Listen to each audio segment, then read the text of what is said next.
Shalom Aleichem, la paracha qu'on lira Be'ezrat Hashem, elle s'appelle Parashat Lech Lecha.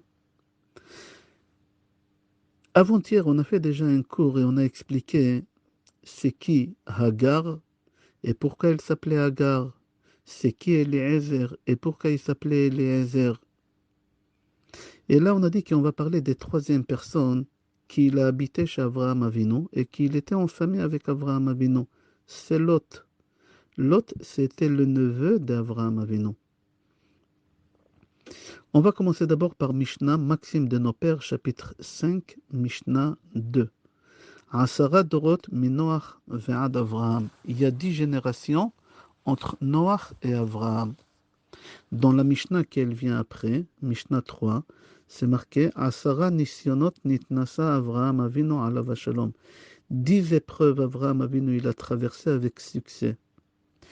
J'ouvre une parenthèse. Si tu remarques, dans Mishnah 2, c'est marqué 10 générations de Noach jusqu'à Avraham. C'est pas marqué Avraham Avinu. Mais la deuxième Mishnah, c'est marqué 10 épreuves. Il a traversé Avraham Avinu. Pourquoi ici c'est marqué Avinu et dans la Mishnah d'avant, c'est pas marqué Avinu? Je referme la parenthèse. Ok, dans Mishnah 3, c'est marqué qu'Avraham Avinu, il a traversé 10 épreuves. C'est quoi les 10 épreuves? C'est pas marqué. J'aimerais pas parler des épreuves d'Avraham Avinu. Moi, j'aimerais parler d'autre chose. Dans notre paracha, il y a quelque chose qui est étonnant. La paracha, la Torah, elle consacre 24 psukim sur un sujet qui, à première vue, il ne nous concerne pas. Et 24 psukim, c'est énorme. Une lettre dans la Torah, hein, c'est énorme. 24 psukim. Le sujet, c'est quoi? C'est les 4 rois qui sortent en guerre contre les 5 rois. J'aimerais savoir comment cette guerre, elle nous concerne, nous, le peuple juif. Il faut que tu saches, le monde, il a existé 2000 ans. Il n'avait la paix. Aucune guerre. Soudain, il y a une guerre. 4 rois qui sortent en guerre contre 5 rois. Qu'est-ce qui se passe ici? Dans Midrash Bereshit Rabbah, c'est marqué comme ça. Rabbi Elazar ben Avina dit, si tu vois les nations qui font la guerre entre eux, sache le Mashiach, il est à côté, il n'est pas loin. Il est à côté. Maintenant, dans la paracha, on voit qu'il y a 4 rois qui sortent en guerre contre les 5 rois. C'est-à-dire, il y a une guerre entre les nations. Alors, le Mashiach, il est là dans la paracha. Il est où le Mashiach dans notre paracha? Je continue. Rabbi Eliezer ben Orkenos, il dit, dans Pirkei de Rabbi Eliezer, que les 4 rois, quand ils ont sorti en guerre contre les 5, ils avaient un plan. Leur but à eux, c'était quoi? C'était kidnapper Lot. Pourquoi ils ont voulu kidnapper Lot? Pour qu'Abraham Avinu, il sera obligé de venir le libérer, et quand Abraham il va venir le libérer, ils vont le tuer. Leur but à eux, c'était de tuer Abraham Avinu. Il faut savoir pourquoi ils ont voulu tuer Abraham Avinu.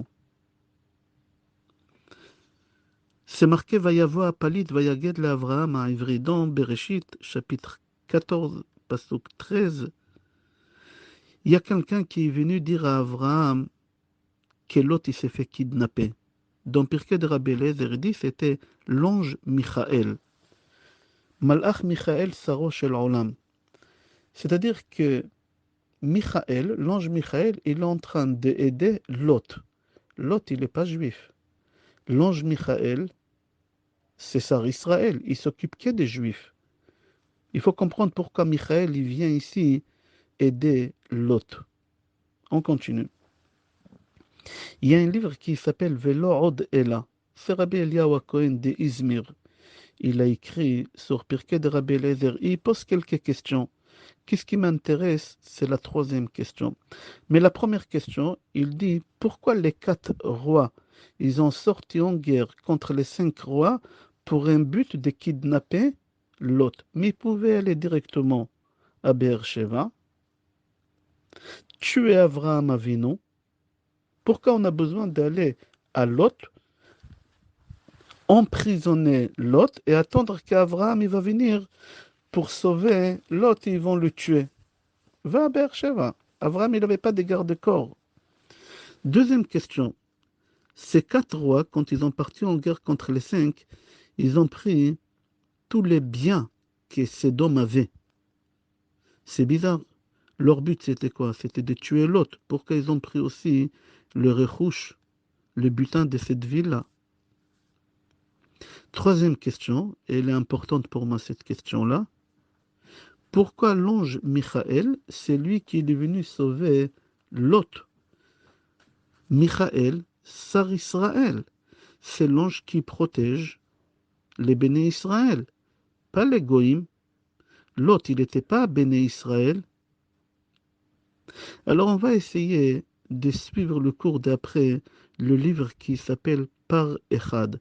C'est Rabbi Haim Falaji qui a écrit ce livre sur Pirkei de Rabbi Eliezer.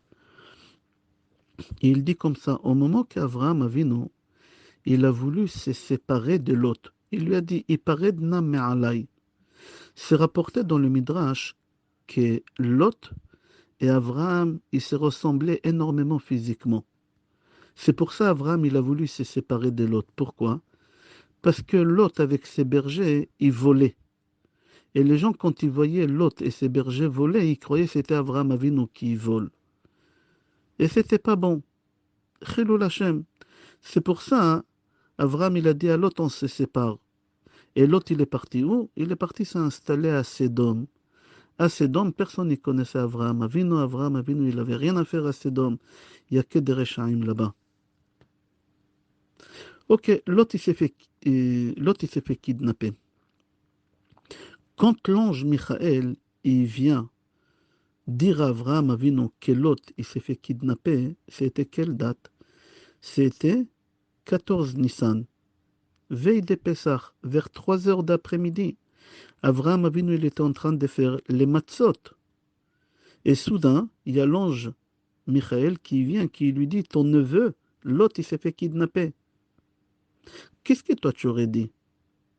À 3 heures d'après-midi, dans 3 heures, c'est la fête, Pessah. Tu aurais dit, bon, ok, après la fête, je vais aller. Je ne vais pas rater la Seder. Pourquoi pour Avraham Avinu, c'était important de libérer Lot beaucoup plus que manger l'echem, le pain, la matzah et le vin, les 4 coupes? Pourquoi? Je précise bien, l'echem, tu vas comprendre à la fin du cours. Pourquoi la matzah? Pourquoi? Et le vin. On continue. Avraham Avinu, il a tout laissé tomber pour sauver Lot. Il est parti tout de suite. C'était pour lui plus important que Pessah. C'est rapporté dans Midrash Bereshit Rabbah, Parasha Mem Gimel. Rabbi Yehuda et Rabbi Nechemia disent que la famille d'Avraham Avinu, ils l'ont empêché de partir. Ils l'ont dit non, n'y va pas en guerre, tu vas perdre. Ils sont des millions. Avraham Avinu leur a dit, je vais aller en guerre, même s'il faut mourir, je suis d'accord de mourir pour sauver l'autre. C'est bizarre.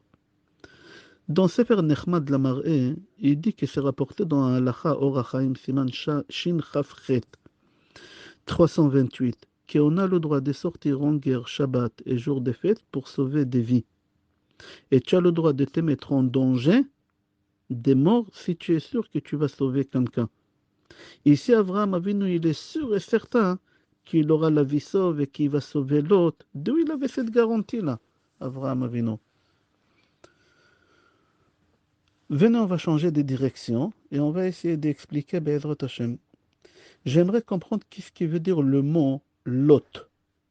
Le prénom Lot, ça veut dire quoi? Il y a deux significations à ce prénom-là. Lot en araméen, ça veut dire malédiction. Ou ça peut traduire aussi comme parfum.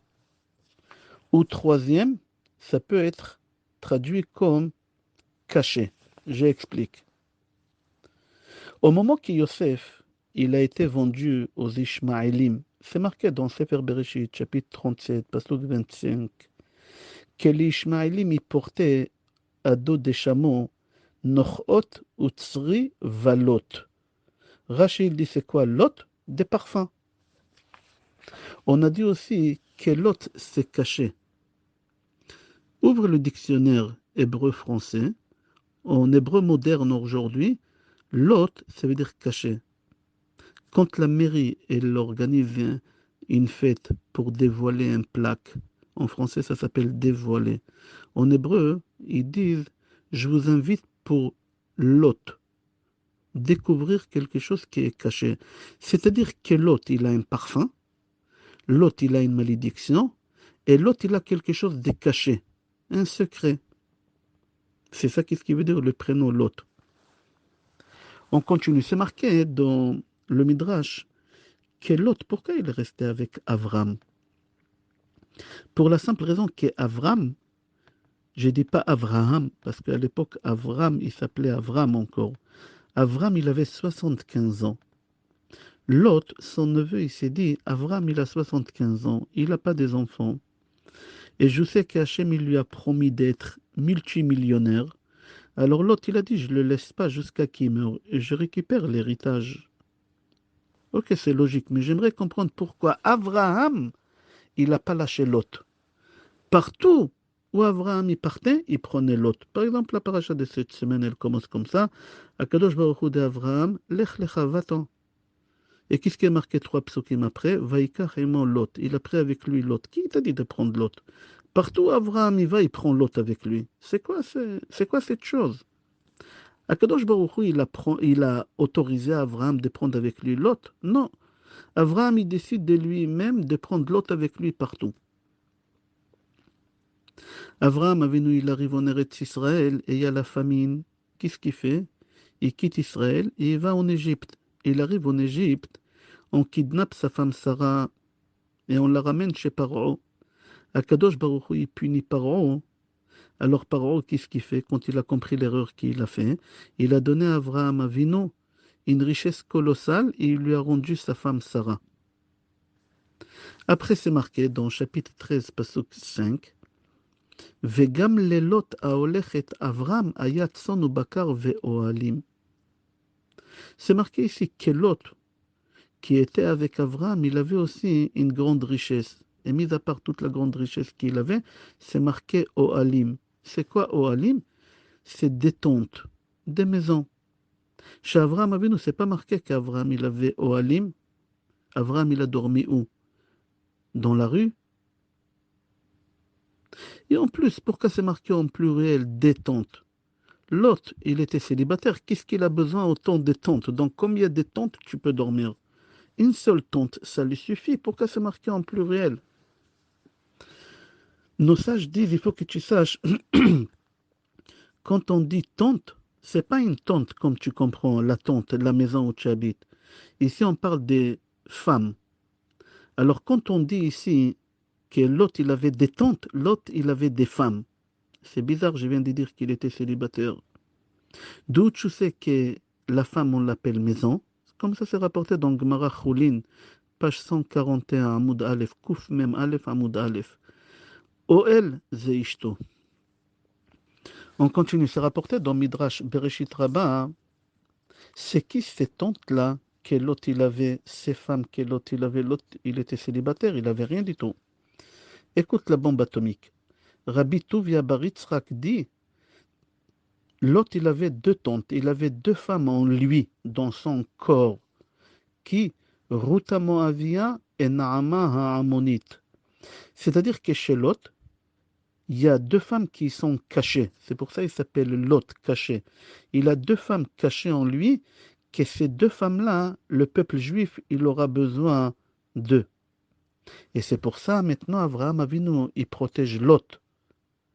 Pourquoi? Parce que Abraham Avinu dit, il ne faut pas que Lot meure tant qu'il ne ramène pas ces deux filles.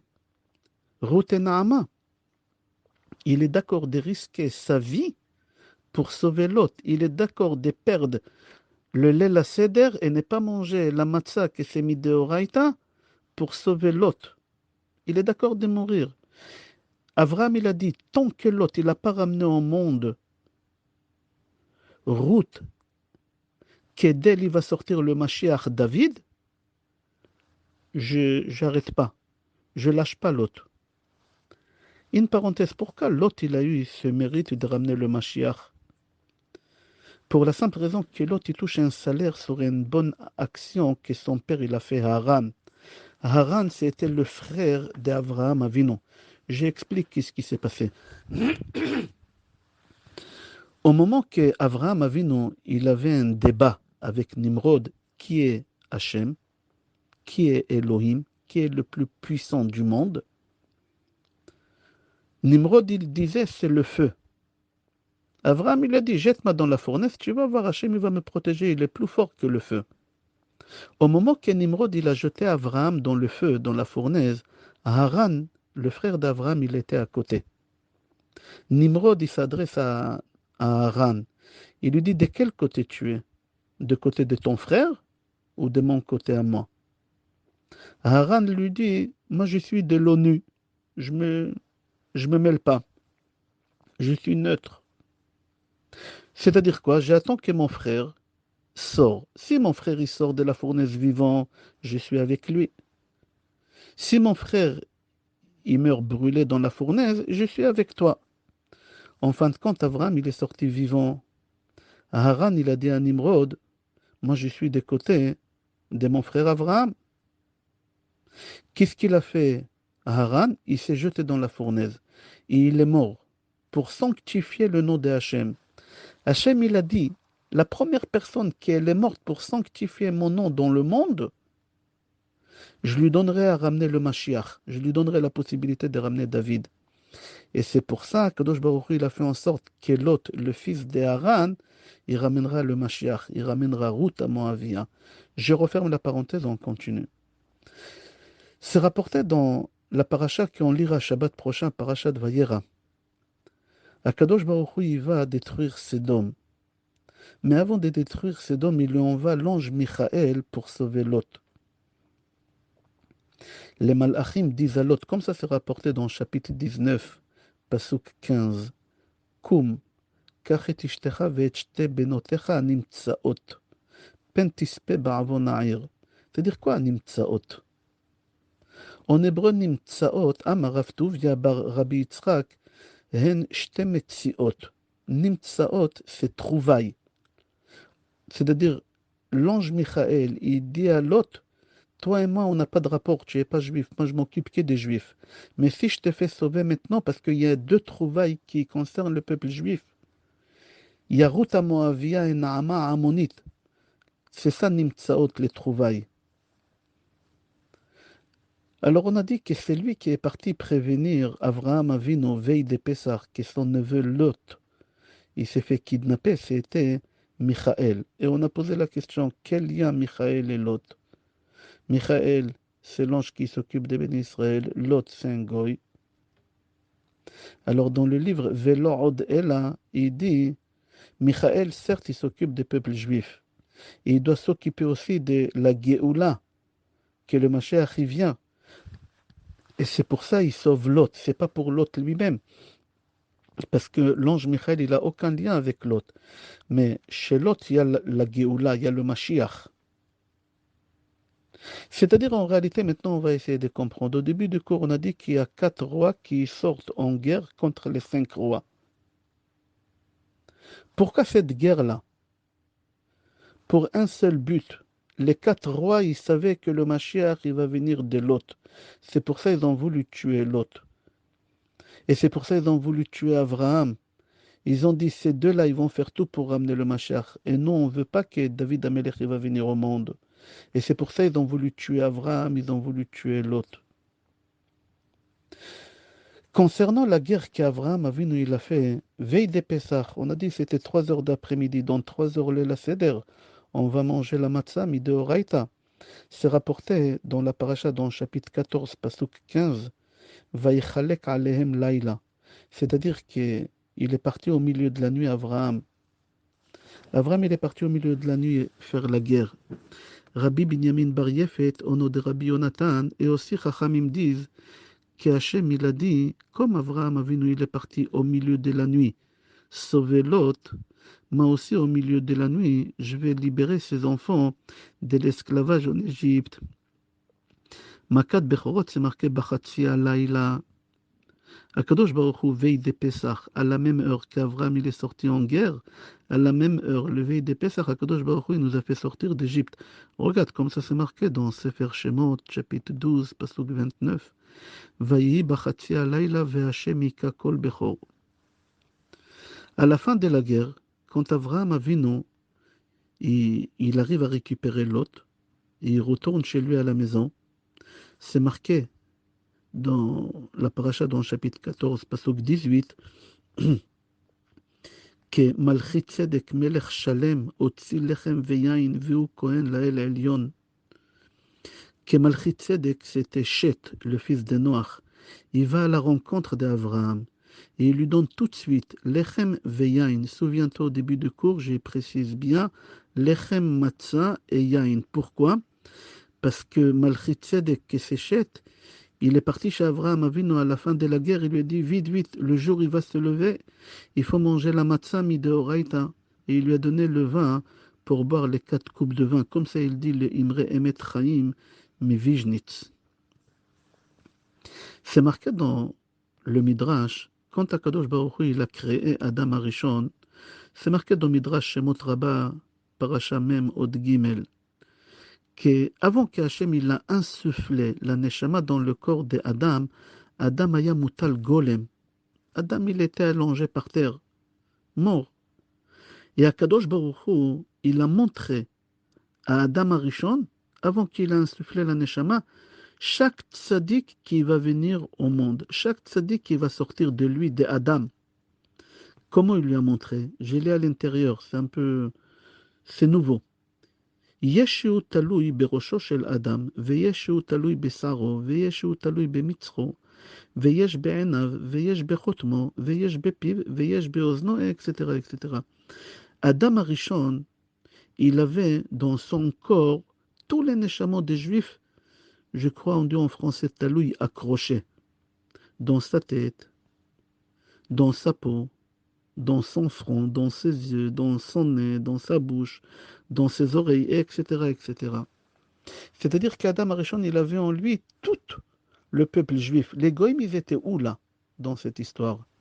J'ai trouvé dans un livre qui s'appelle Shvile Pinchas.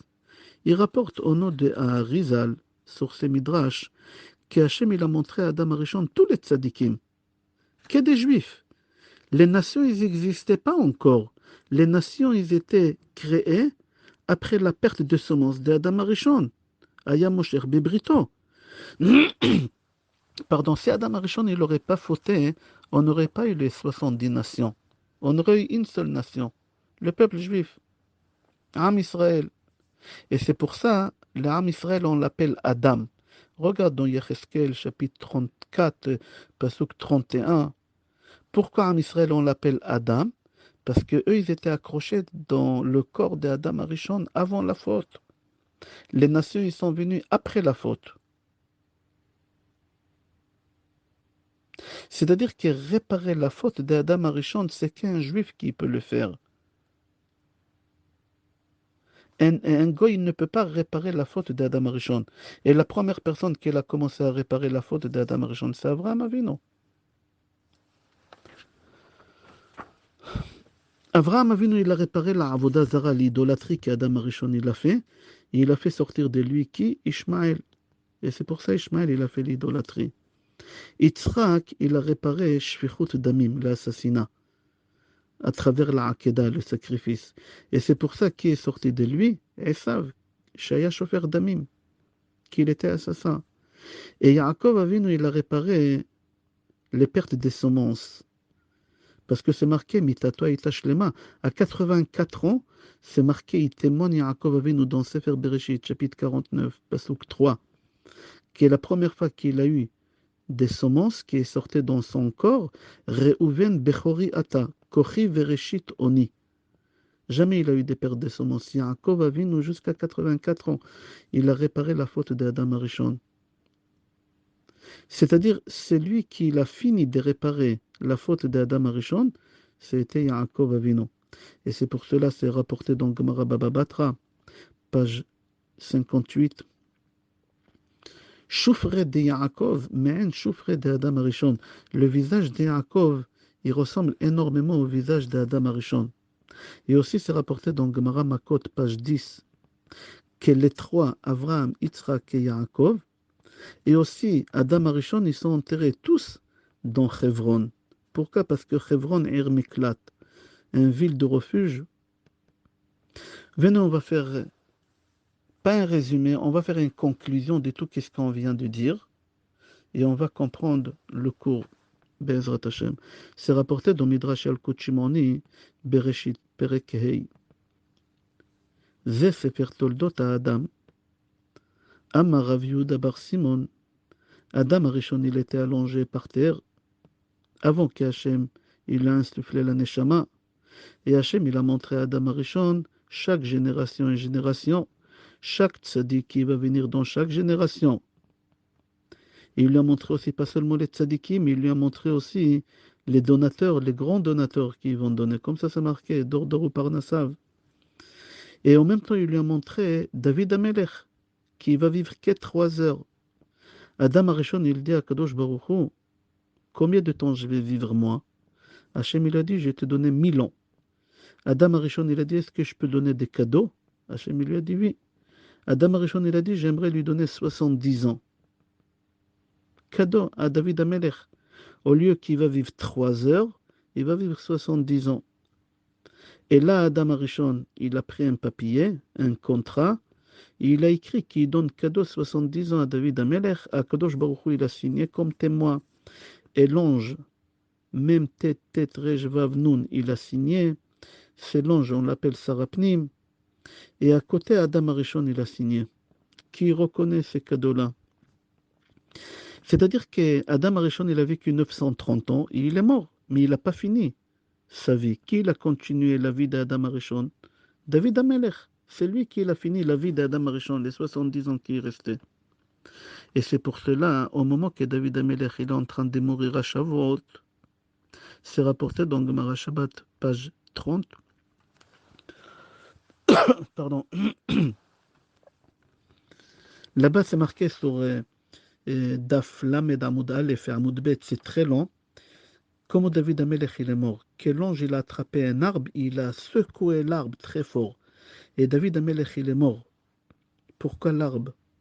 Pourquoi il n'a pas pris une trompette? C'est rapporté dans le livre Shvile Pinchas. Akadosh Baruch Hu, il a dit à Adam Arishon, quand Hachem il l'a créé, c'est marqué comme ça dans Sefer Bereshit, chapitre 2, pasuk 17. Mot Tamut. 2 fois c'est marqué Mot Tamut. Pourquoi 2 fois? C'est-à-dire qu'Adam Arishon il doit mourir 2 fois.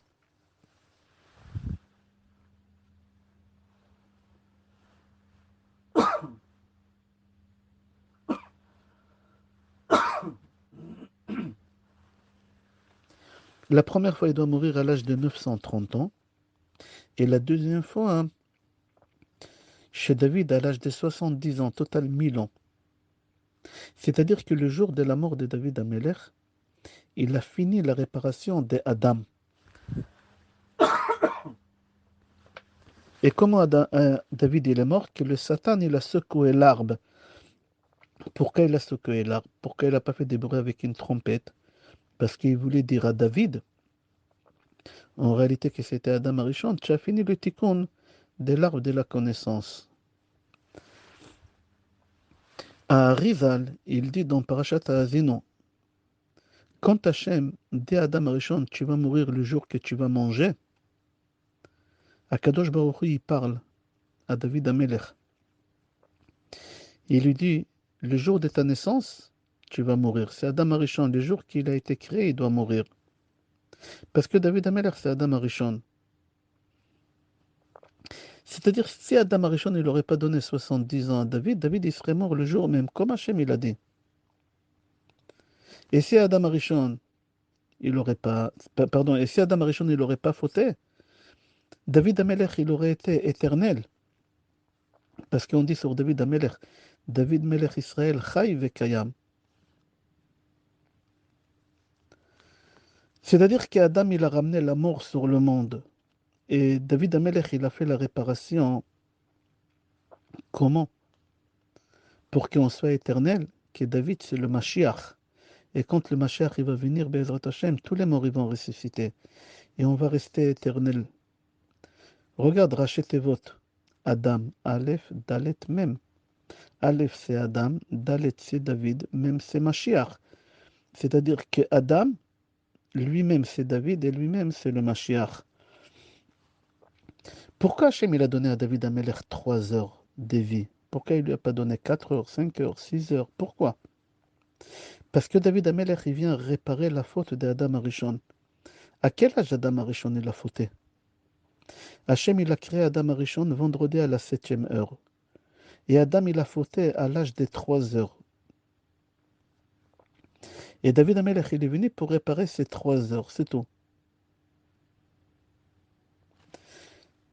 Il dit Rav Shlomo Kugler, dans son livre Chokhmat Shlomo, qu'il a trouvé dans le Rama quelque chose d'extraordinaire. Quand un homme, il fait kidouche, quand toi tu fais kidouche vendredi, qu'est-ce que tu as dans la main? Le verre de kidouche, le vin, la vigne, le raisin. Au même moment, tu regardes les bougies que ta femme elle a allumées. Tout ça pour réparer vendredi soir la faute d'Adam Arishon qu'il a mangé de l'arbre de la connaissance. Il y en a qui disent que c'était de la vigne, il y en a qui disent que c'était du blé, alors il y a les chalotes à table.